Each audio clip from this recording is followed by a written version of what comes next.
The lines were short at most polling places for this year's general election in Washington County. Here at the Dixie Center, election workers were happy to see voters stream in at a slow but steady pace. It has been steady, and we have got over 175 votes. Voting in this municipal election was easy as long as you were registered. The ballots were paper, and it took less than a few seconds to fill it out. While some came in to get their I voted stickers, Oh, yeah, that's what I came for. others came in because they didn't have time to mail it. We did. We Oh, did. you just decided to come I in. went to Hawaii and I was forgot, being you know. This family came in together to cast their ballots. It's not necessarily about how you vote, but that you get it done. So as we get too lazy and don't get the mail one done in time, so then you just come in and do it. They're bringing their ballots in, voting over there, and those that like to vote on paper come in and surrender their ballot and vote on paper. In the end, it's all about making their votes count.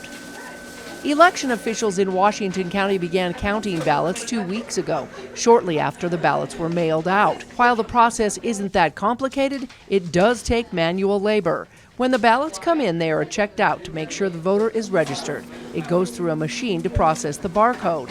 The signature is checked to make sure it matches that of the voters. It kicks out the ones that it can't read, and it also kicks out some just for us to take a look at and make sure it's working properly.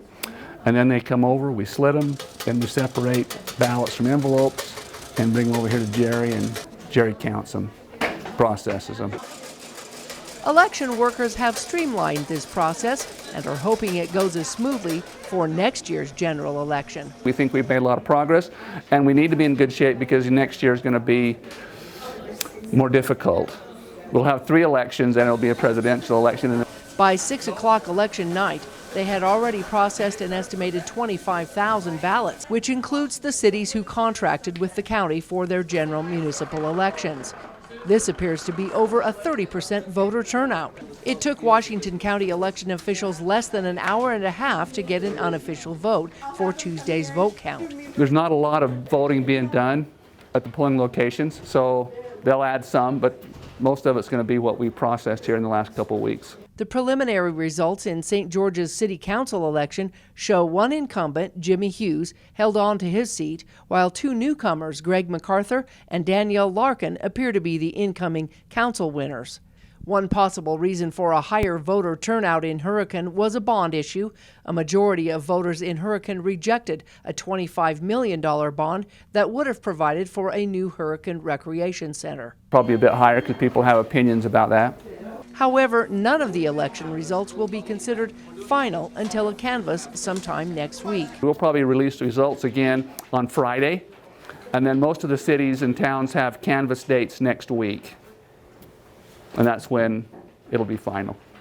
While several races were too close and may have to be recounted, in others it was clear who the winners were. With only a handful of polling locations this year, the transfer of ballots to where they were tabulated was much faster. When this is all over, the cities are going to own those ballots and the envelopes. So if it was just a regular election, they're all county envelopes, so we don't have to worry about batching them by city. But with this, we got to separate them, St. George, Ivans, you know, whatever. So at the end of the process, they'll own those. For more unofficial results, go to the Washington County website online. In Washington County, Melissa Anderson, Community Education News.